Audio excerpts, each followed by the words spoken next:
Your locus of control is a deep-seated belief about how much influence you have over the outcomes of your life. Do you see yourself as helpless, a pawn of vast forces beyond your control? Or do your actions have meaning, creating opportunities and possibilities out of challenging situations? In this episode with Camille Diggs, we take an in-depth look at locus of control, how to recognize your beliefs about control, how to change your locus by focusing on what you can control, and how to find actionable interpretations for the events in your life. I'm Brent Diggs, and this is the Full Mental Bracket, where science and storytelling meet to help you level up and tell a better story with your life. Good time period, Bracketeers. We're coming at you with another episode today. Joining me in the stunt host chair is Camille Diggs. And up for this episode, we're going to discuss the locus of control. This is a fancy-sounding term coined by Justin Reuter in the 1950s. Okay. I brought my locust controller, or it can also be used to kill flies. Is that a video game controller? No, it's like a fly swatter. Oh, you're going to control the locusts. Yes. And make sure we don't have any infestations. I'm going to get them. Well, if we had crops, the locusts would be a threat, but we don't. But I appreciate that. It's even in my favorite color, though, yellow. It's quite yellow, and it's very useful. The yellow swatter of control. Oh, it could be like a scepter. Like, he who holds this scepter will be the controller of all locusts. Yay! Yeah, there you go. Get You're the queen of bugs. Congratulations. Is that what you were aiming for in this episode? Well, yeah, we were talking about locust, right? No. Actually, it's locus. It's the locus of control. It's kind of Latin. I don't know why these people always have to pick Latin words. Oh. We have plenty of good English words, but anyway. So this guy Reuter, he comes up with the locus of control, and it's basically Wait. His name is Reuter? Reuter. Like Rottweiler or goiter or yeah, he had an unfortunate naming incident in his childhood. So did he name it locust? What was wrong with scorpion?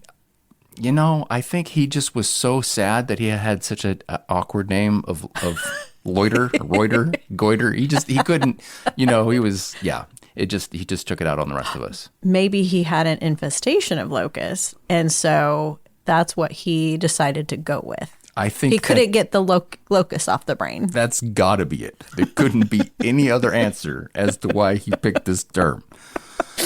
All right, so leaving the actual issue of what is called, what it means is a locus of control is how much you believe your actions and efforts affect the results in your life. Whether you think your actions and efforts are useful or useless, or on a sliding scale referred to as the locus of control.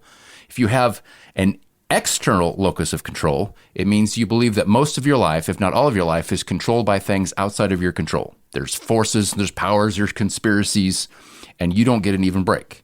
If you have an internal locus of control, you feel like your actions are effective and useful and can actually help you get good outcomes in your life. Ooh, we're really glad that we aren't talking about locusts then. I am so glad too. Yeah. It's linked to another term, self-efficacy, which is also how useful you feel your life is, how impactful your life is. You better not say that really fast, or it could be a bad word. Okay. Efficacy. All right. All right. So as we were saying, the locus of control is on a scale. So from internal to external is like a sliding scale, and most people are somewhere in the middle. Okay. Can you be fat with control? On the scale? Right, yeah. There's a control scale, and you are heavy with locust. Congratulations, you win the contest. That's it, exactly. Okay. All right, so here's an example, right? Let's say that you are studying and you take a test, and you don't do very well on the test. Which would be very unlikely in my case. You have to use imagination. In your case, you have to imagine. Okay, I want you to imagine that somehow there was a test that you didn't pass. I must not have known about it. Yes, that was it. You slept through it or something. So if you have an external locus of control, you focus on these external factors, such as maybe you say the teacher wasn't very good. Maybe you say the questions weren't very accurate. Maybe you blame your mom for not getting you a tutor. Or I didn't know about the test. Or you slept through the test, but it's everybody else's fault but yours that you didn't do well on the test. Whereas if you have an internal locus of control, you're focusing more on, I probably could have studied more. Now, the trick is that it's not either or. Both of those things can be true, but it's what you focus on. Okay. Focus. Okay. You focus on the one that's under your control. So some of these factors are not under your control. Like if you have a good teacher or not, that's really not under your control. How much you study is under your control. That's true. So we're going to say this again and again, but your locus is really all about your focus, what you focus on. Okay, so maybe it would be like me going through this whole menopause thing, which has been years and years and years, going into my 8th year now of hot flashes and fighting with my weight. Yeah. Because it's just that part of life. It's just that time. And there have been moments in that process where I have been very frustrated about the way that things are going or not going. I've struggled with weight issues. Yeah. And sometimes I'll say, well, it's just life. It's just menopause. Until I get through it, I guess I'm just going to gain weight. And that's just how it's going to go. And okay, well, I've talked to some women who've had hot flashes for, 10, 15, 20 years. And okay, I guess I'm just going to, I know, right? I'm only on year 8 or whatever. But, these particular things are not necessarily in my control, but how I choose to focus on it and how I choose to fight the things that I can fight, such as the hot flash. Okay, I have multiple fans now. I have little fans. Of course, they're yellow. You have of course, they're yellow. Right. You have an entire fan club. I do. Large to small. Okay. I have my freezer friend. Yes. Okay. Yes, the little ice pack that you bring out. Yes. Absolutely. Yes. And then, of course, in the whole weight battle, I've had to make some serious sacrifices and determinations and say, okay, if I'm going to fight this, then there are certain things that I'm going to have to do, which don't seem fair because other people do these things and would be like a toothpick. But I do these things and I have to do them all in order to lose an ounce of weight. And I have to keep up with that. I can't stop. I can't take a break. It just has to keep going. Good news is lost 25 pounds since December. So keeping up with those things has. So I guess we could say that the external versus the internal focus. Yeah. As far as fighting that weight, I have chosen to focus on the things that I can do to make any kind of a difference. I mean, and that's the thing is by focusing. So every situation is going to have factors that you can't control, and they're going to have factors that you can control. And you always get to choose which factors. So, genetics and time of life and hormones and age and all that stuff. It feels like it's ganging up against you. I'd fight them off if I could, but and I get that. And if you focus and you have to address that, you don't ignore that, but you don't. The problem, and sometimes this happens to me, not with menopause, but with other issues, is I'll just sit. Yeah. Oh my goodness gracious! This won't be clear. No, but on some issues, I'll just sit there and just ruminate about how unfair it is, and I'll go over. It's unfair. It's unfair. It's unfair. And then sometimes you get stuck there, though. My wife from the other room would say, "You mentioned that. Shut up and move on."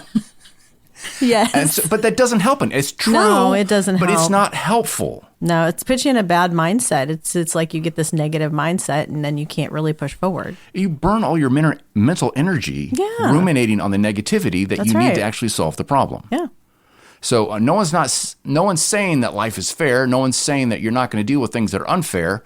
You acknowledge that. You come to grips with that. You have to find some way to accept that and move on. You have to focus on the things that you can control. There's always going to be things you can't control. You can't control what family you were born into. You can't control what genes you got. That's you true. Can't control the parenting that you got retroactively. Can't control the weather. You can't control the weather. You have to just move on with, at some point, you have to move on from the hand that you've been dealt. And and we're not trying to be mean. It's like, yes, some people have been dealt a bad hand. Some people have been dealt a far worse hand than we ever were. That's so true. And we're not trying to minimize that, but you don't get anywhere by mourning your hand. That's what we've learned. Sure. If there's people out there that have a hand warning card game trigger warning program, please let me know. I haven't heard about one so far. Yeah. The internal locus focuses on things you can control. The external locus focuses on things you can't control. Like the hot flash. Can't control the hot flash. But the good news is that the locust fighter or controller also works as a fan. So is that manufactured by the Ginsu company? It slices, it dices, it juliennes. Can cut through a can and still slice a tomato. All right. That's good. That's awesome. All right. So one of the problems with the external locus of control is that it provides a very tempting scenario for us if we have these external things that we can blame our problems on. And they are related. I mean, it's not so we're blaming our problems on it. But if we think that our problems are helpless and that external factors will keep us from making any progress, then it's a very convenient excuse to stay down and not get back up again. It's like a comforting fatalism. Ooh. It's like a dysfunctional comfort zone. We've talked about we've talked about the dysfunctional comfort zone. It's like sometimes even if your current situation is uncomfortable and crappy, at least it's something that you know. And so you don't want to risk the uncertainty of the unknown. Fear of the unknown. Of growth and healing and the call of adventure, and you just stay where you are. And that's the problem with this. It's not that you don't have external problems. It's that by giving them all the credit in your life never goes anywhere. So I think you were telling me something about. So I'm always harassing my wife for in a good way of her love of school and being a brown noser. And we met in high school, and she was always so excited to be there. And I was very adolescent, and I was too cool for school. And you were not too cool for school. No, you loved school with an unholy passion that I did not understand. I still love school, and I think it really stems from being raised in such a dysfunctional family, and going to school was a safe place for me. It was something that I could count on being the same all the time. I was validated in that space. I worked hard, so I was validated. When I was in grade school, I lived across the street from the school, so I was actually able to go to the school during non-school hours. Off hours. Yeah. Bonus schooling. And even like the time frame before school started, the few days that the teachers were there before the students, I was able to go into the school and help the teacher set up the boards and be there. You know, just that person was there to talk with me and be supportive for me. And it was a time when I could get out of the dysfunction and be seen for who I was and appreciated for who I was. So it's kind of a place of safety. It was very much a place of safety. Calm and safety. Yep. Yeah, I think we've talked about that, and to different extents for Camille and myself, and for most, if not all, people of our age, Generation X. There was a great, like, you're 6? Oh, great, you're an adult. Here, handle these adult responsibilities. These, helicopter parents were not a thing. No. Were not a thing. Great, here's a knife and a can opener. We'll see you tomorrow. It's like, what? What is that? Yeah. Oh, man. So I think that, when you look back at your childhood and you're finding that bubble of hope, that is a form of internal locus of control, because there's plenty of negative things that you could focus on. Yeah. And we do address them, and we've had to go through, healing and counseling and things to get through that stuff. But the thing that you're focusing on, the value you're pulling out of it, is the positive part. It was very much a place of safety for me, so much so that there was a time when I was done with my family. I had enough, and I decided, yeah, I'm out. So I ran away from home, but the police caught up with you. Where did the police find you, Camille? Camille? I had a test the next day. The police got you at school. In the classroom. Taking my test. Because I had a test. I had to take my test. Bad girls, where are you going to go? You're going to go to school and take your test, bad girls. Have your own TV show. So yes, the police found me at school, took me in the police car. I said, I said, wait, I got to get my books. Hold on. Let me stop by my locker first. And they let me stop by my locker. I got my school books and I worked on my math homework while I was in the jail. I got to take my math homework to the big house. I can't go. I did. And I worked on my math homework while I waited for my parents me to in get solitary, there. but I'll work on this algebra while I'm there. Yes. Okay. I believe we mentioned earlier in this episode that your love for school is really hard for me to comprehend sometimes. Yes. Now, I'm not going to speak for all the bracketeers. I'm sure some of them really understand what you're talking about. Some of them probably love school too. At least two. Yeah. Okay. All right. So this brings up a principle that we like to bring up a lot in this show, and that is that you have the opportunity and the responsibility to choose your interpretations. Yes. So the things that happen to us in life, the situations themselves are not necessarily good or bad. It's how you interpret them. Especially you have these automatic interpretations. Your brain says, oh, that's terrible. Oh, that's a threat. Oh, that's wonderful. And they may not be accurate. Yeah. Sometimes you got to actually speak to those interpretations and correct them. A good thing to do is often take time and journal about things that you're upset about and really go through your interpretations. Like, okay, so what's factually happening? What do I feel like? What automatic interpretations am I bringing from this situation? Like, you're like, it's the end of the world. It's like, well, no, it was just a note from your boss. Yeah, it's the end of the world. It's like, no, let's write it down. Okay, there was a note from my boss. It feels like the end of the world, but is that an accurate assessment? Is that an accurate interpretation? And is that a useful interpretation? I love to journal. I've been doing it since high school, and it has really helped me to it's almost like a silent counselor. I can write down my thoughts. I can write down my feelings. I can write down my fears. I can write down things that really have bothered me. I've actually even taken time on some occasions to actually write. This may seem strange, but I've written an apology from other people to me.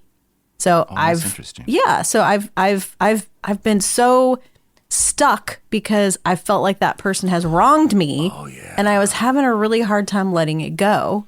So instead of continuing down that path of being angry at that person for not apologizing to me, what I did was I wrote in my journal and I wrote an elaborate apology. Like, if that person actually apologized to me and it was meaningful to me, what would that say and what would that look like? And so I wrote out the apology like that person was apologizing to me. And then I felt it in my being. Like, I felt like, hey, they didn't actually apologize, but because there was something inside of me that needed that, then I was able to more completely let it go. And that helped you release Yes. the bitterness and the conflict and helped you shift your locus of control. Yeah. Focusing on the things you could control. Yeah, I can't control whether that person apologized to me or not. That's but, true. But, just writing that out just really helped me. We're going to have to look into that deeper. Maybe have an episode about that. A therapist or somebody told me to write letters to people that hurt me and stuff. But I missed the part that you weren't supposed to send them. And I sent them all out and I made everything 10 times worse. Oh, no. That's really not a good idea. Either you're there or they're there. But if someone tells you to write a letter to someone, maybe you burn the letter and not the person and things of that nature. Yeah. So when we were talking about your school experience, you were talking about being able to replicate that safety for yourself and others. What you were learning from the past is how you could bring that forward. Well, sometimes you can recognize things in other people who, when you've suffered something, you can recognize it in other people. You can listen to a story they tell you. You can listen to something that's happening to them or has happened to them, and you recognize that in yourself. Yeah. You recognize, hey, wait a minute, I've been through that before. Yeah. I know where they're at and what they're going through, and it helps you to be able to have that kind of empathy for that person and then be able to hopefully share your story with them, help them through that space where they're at to be able to move forward. Yeah, and I like that because it's great. You want to actually find meaning in your life. This thing is like, I think we talked about the difference between just suffering and struggle is if there's meaning to it. If there's no meaning to your struggles, then you're suffering. It's like you can go through some very difficult things if it's accomplishing something. I mean, you talked about your battles with it's your, like trying to find the good in the fact that okay, this bad thing happened and it's done.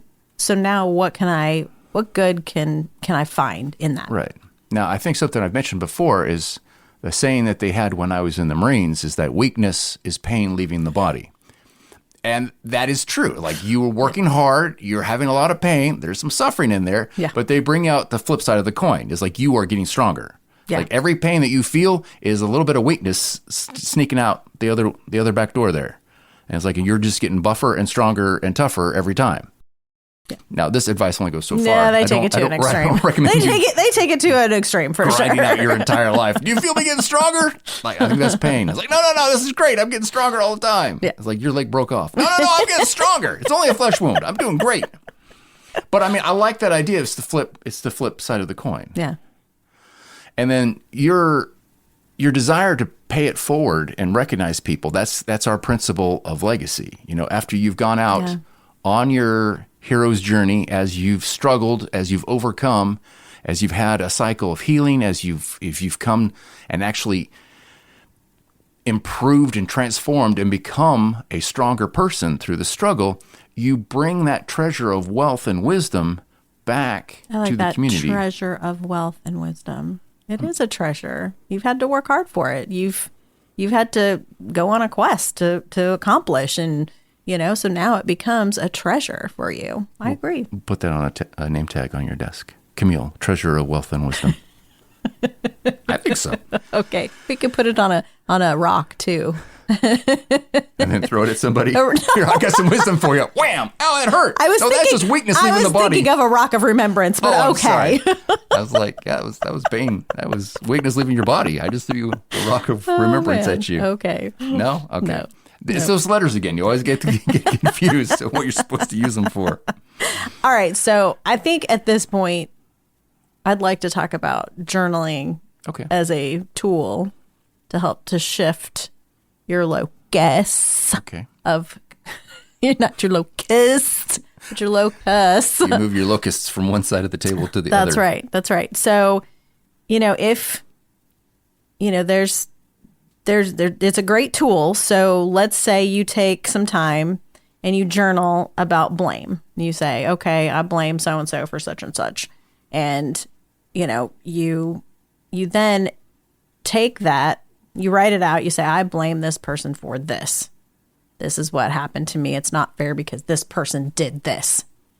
And then you take that same thought and you write out, well, what caused that person to do that? What could a possible cause be? That person was driving and they cut me off or they cut in the place in the car line when I was waiting to pick up kids from school. Okay. So instead of focusing on the fact that, and it might be true that they're just a total jerk and they have no consideration for anybody else, but don't focus on that. Don't throw the rock. Don't throw the rock. Okay. But try to come up with an alternate scenario in your mind and write it out. Like, okay, that person just had a doctor's appointment with their other child where their other child broke their arm and now they're late picking up the other child. That's true. It's like if you just come up with, and there could be 1,000 different reasons why that person did what they did or said what they said that you don't know. But instead of making it about you and looking only at how it affected you, if you look at the possibilities and some of the reasons as to why that person or the entity or whatever did this or said this, then it gets easier for you to, instead of having to internalize that and take it on as a negative, you can then say, okay, maybe this happened to this person. And it makes it easier to let it go and not allow any bitterness to form in you. We talk a lot about that in our episode on the spotlight effect. It's like you'll stop thinking so much about what true. other people think about you when you realize how seldom they think about you. How so much true. of the things that we see in our life are not actually about us. Yeah. That guy cut me off. Like that guy was in a hurry and you just happened to be in the way. It really wasn't about you necessarily. Yeah. And that's a good thing. That's a good function of journaling, is to just once again, you have your automatic interpretations, which could be considered part of your system 1, and then you have your deliberate reflections, which could be part of your system 2, and it lets you sift through these automatic emotions, these automatic explanations, and say, okay, so they're trying to protect me, but are those really threats in the first place? Or maybe my whole red alert alarm system is going off for a misunderstanding. Yeah. Journaling is great. It is so great. Journaling is really very helpful to me. Really good. So, I think we have some takeaways. Do we have some So think about your life. Where are you feeling trapped by events outside of your control? Have you spent time reflecting on those situations to see where those feelings might be coming from? What automatic interpretations has your mind supplied for this situation? And are they right? And are they helpful? Are you working from an interpretation that gives you meaning and purpose and a way forward? Or are you stuck spiraling in ruminations of blame? I get stuck a lot. Me too. I do too. Anyway, that's what we have for you today. Thank you for joining us for another episode. We have more episodes coming up, and they're so good. They're so fabulous. So good. We might even bring back you never can tell. We can bring back the fly swatter of destruction. the locus of control. That's what I meant. AKA my fan. Thank you. We'll catch you next time. Thanks for watching. If you're looking for more ways to build a meaningful and satisfying life, your next video is standing by.